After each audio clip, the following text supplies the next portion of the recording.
Joining us now, Vermont Senator Bernie Sanders, a leading candidate for president. Senator, thank you for being with us. My pleasure, John. Let me start out by reminding our listeners that you have a rally today at the Scope in Norfolk, Virginia. Doors open at 9:30 a.m. You got to get there early because of Secret Service and all that good stuff. You don't need tickets, but best to RSVP on BernieSanders.com. Now, Senator, let me start with this. I discovered in Des Moines, when I stayed at your campaign hotel headquarters for a week, that we have something in common. I had a chance to meet your wife, Jane, in Des Moines at your headquarters there, and I decided right there after talking to her for 5 minutes that the two of us married way up. What do you think? Yes, I think you're probably right on that one. Yes, I think I...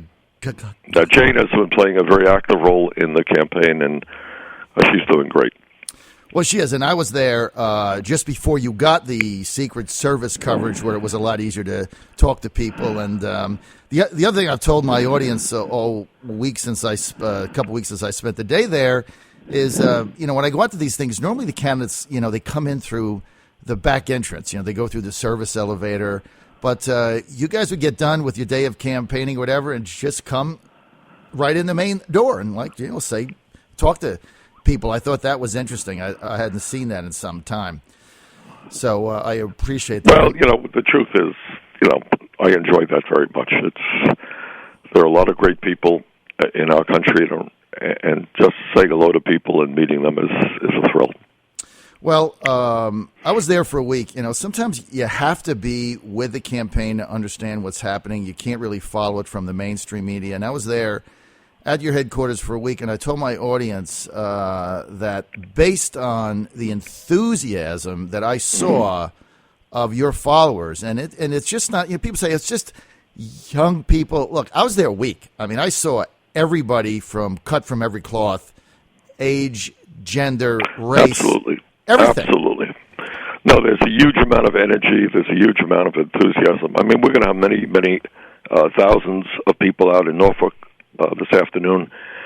We just came back from Amherst, Massachusetts, about 8,000 people out. But it's not only large rallies. It's John, we have received more individual campaign contributions up to this point to the campaign than any candidate in history, over 4 million. And these are from ordinary people. Average contribution is $27 apiece. And I think what we're seeing, we saw it in Iowa, we're seeing it all over this country, is people are sick and tired of establishment politics. They're sick and tired of billionaires buying elections, with their super PACs. They're sick and tired of working longer hours for lower wages and seeing almost all of the new income and wealth being created going to the top 1%. They want change, and I think we're seeing a lot of energy in our campaign in that respect. Oh, I don't think there's any doubt. Senator, I want to start with trade. You've been on the same page with us on this. You've been opposed to this Trans-Pacific Trade Partnership deal, which is going to cost the U.S. more manufacturing jobs that we don't have. Look, in Michigan just the other day, an air conditioner manufacturer moving to Mexico, 1,500 people out of jobs. The only two candidates that even mentioned it, yourself and Trump. What's the deal here? Well, here's the deal. You don't need to have a PhD in economics to understand that when American workers are forced to compete against people making 50 cents an hour or $1 an hour, companies are going to shut down in America, move abroad, and bring their products back into this country. I saw that a long time ago. I voted against NAFTA. I voted against CAFTA. I voted against permanent normal trade relations with China. Look, you go out shopping today, go to a department store, harder and harder to buy a product made in America, often made in China, often made elsewhere. I think we need a new trade policy which tells corporate America that if you want us to buy your products, you better start manufacturing those products here in the United States of America. Now, that is one of the areas that Hillary Clinton and I have strong disagreements. She voted for NAFTA. She supported NAFTA and permanent normal trade relations with China. I did not. And I am helping to lead the opposition in the Congress now against this Trans-Pacific Partnership, which is more of the same. What is the realistic opportunities, honestly, Senator, of defeating it? I think better than you think. I think you got a lot of Republicans who, for a variety of reasons, whatever they may be, are not enthusiastic about the TPP. It is, as I understand it, not going to be brought up by the Republican leadership before the election. Now, they may try to do something after in a lame duck session after the election. But you got working people all over this country who have A, seen their jobs go abroad, and B, understand that we are in a race to the bottom. Yes. Where employers are saying, well, look, you got a choice. Either you're going to take a cut in your wages, cut in your health care, or moving to China. And that is one of the reasons why real wages have been stagnant, in some cases going down in America. Look, since 2001, John, we have lost 60,000 factories in America, millions of decent-paying jobs.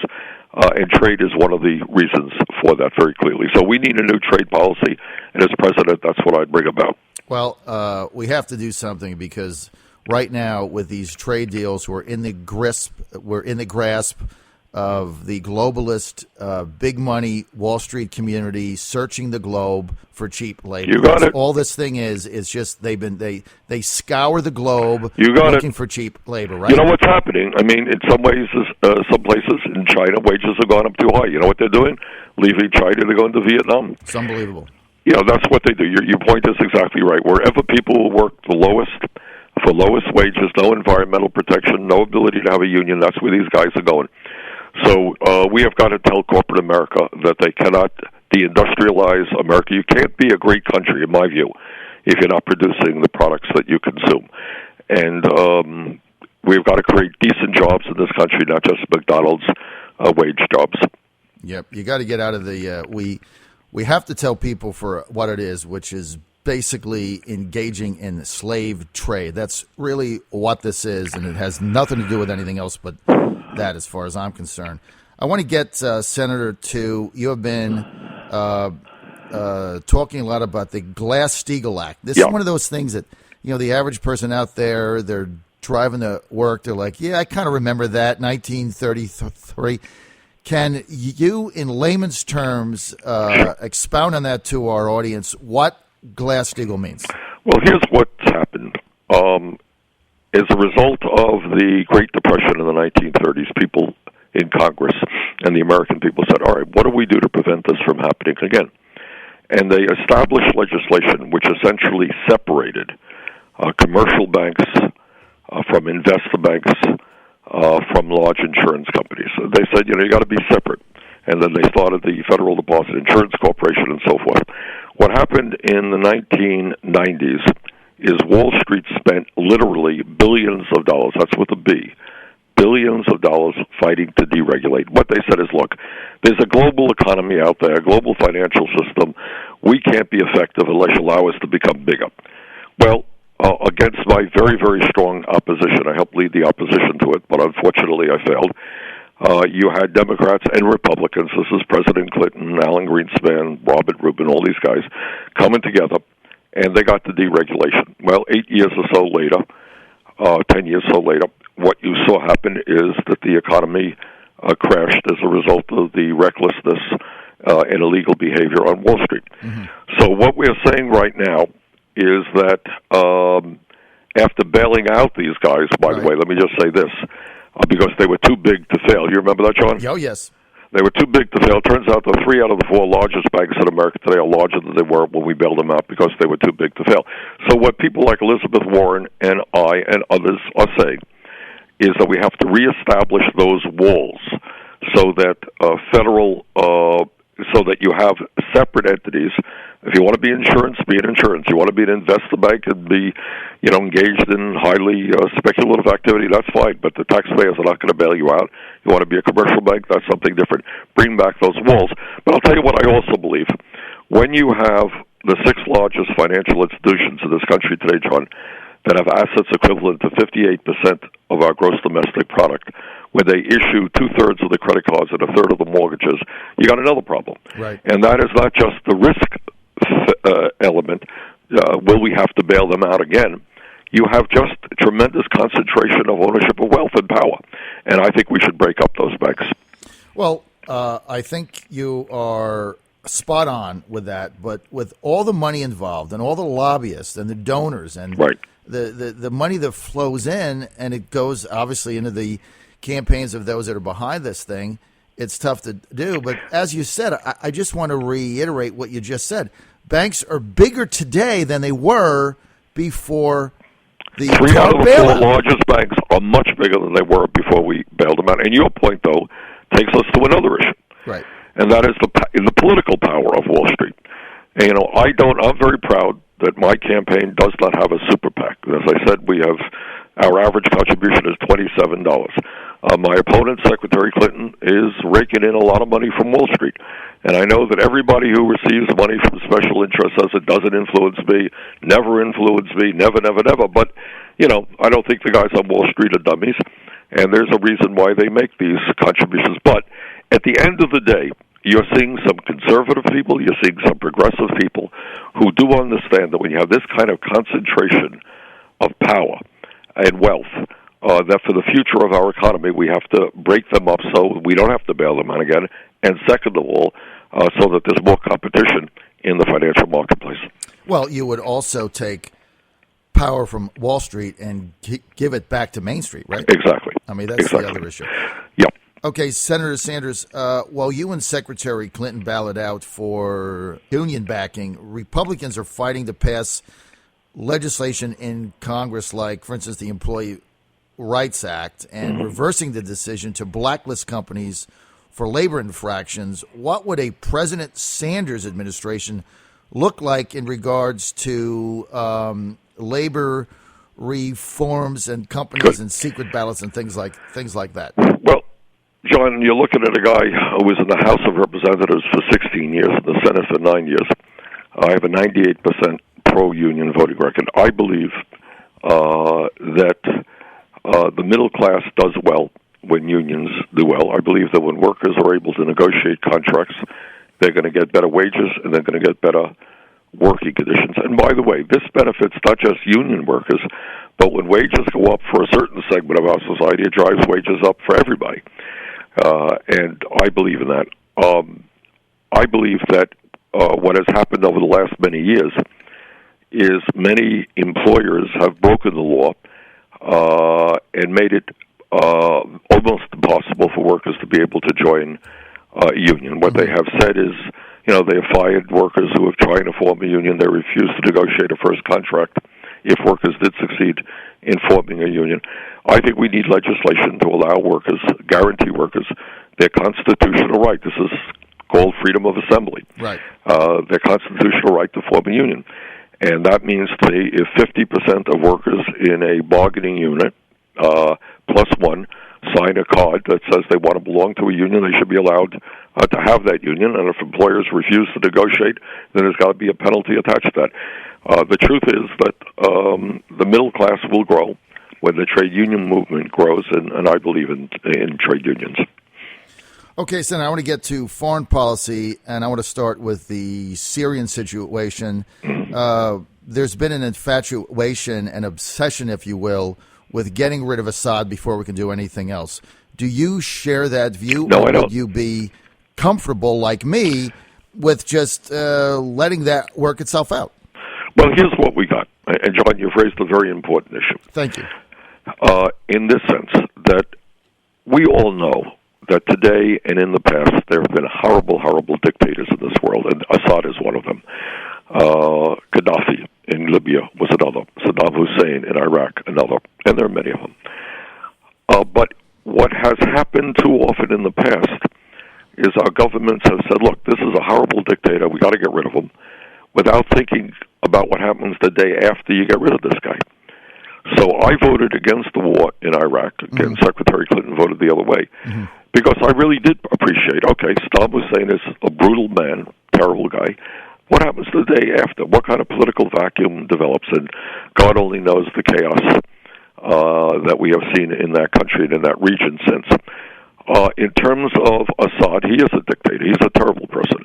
But the major focus right now has got to be in destroying ISIS. and we've got to bring people together to destroy ISIS. I think that there is a way forward to get rid of Assad through a political agreement with Russia, with Iran, to get him out of that country. But the major focus right now has got to be on destroying ISIS. Now, do you feel that the level of engagement we have right now is legal, or do you think that President Obama needs to come to Congress and get an AUMF? Well, I have no problem with him coming to Congress for an AUMF, but the question is, what does that agreement look like? Right. Here's the bottom line for me, John. I think, and I agree with King Abdullah of Jordan, who made it very clear. He said that ISIS and other terrorist organizations, the need to destroy them is primarily on the shoulders of the Muslim nations themselves, because what ISIS and similar groups have done is hijacked Islam, the soul of Islam. And what has got to happen is, on the ground, we need a coalition, a strong coalition of Muslim troops taking on and destroying ISIS with the support of a coalition of major powers, including the United States and the UK and France and Russia, by the way. That's what has to happen. I will do everything that I can to see that the United States and the brave men and women in the military do not get sucked into perpetual warfare in the Middle East. All right. Well, I think that that is very well said. I think you're going to take Hillary Clinton to Philadelphia. It's not easy taking on the Clinton machine, especially here in Virginia, where I think everybody that I've ever met on the other side is for Hillary Clinton. But make a prediction on Super Tuesday. Yeah, we are taking on, not just in Virginia, John, we're taking on in every state that we have competed, the entire political establishment, virtually the entire political establishment. Right. And the money people and all that. They're on Hillary's side. But you know what? We have ordinary working people, middle-class people, young people on our side.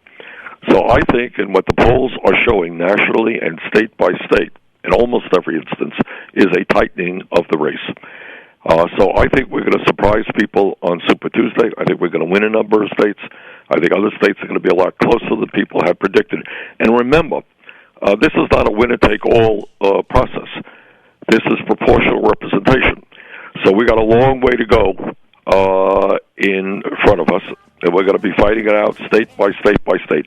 But bottom line is, I think on Super Tuesday, we're going to do a lot better than people think. Okay, we want to thank Senator Bernie Sanders for being with us today. Thank you for your time, Senator. He's got a rally today. Doors open at 9:30 at the Scope. More information, go to BernieSanders.com.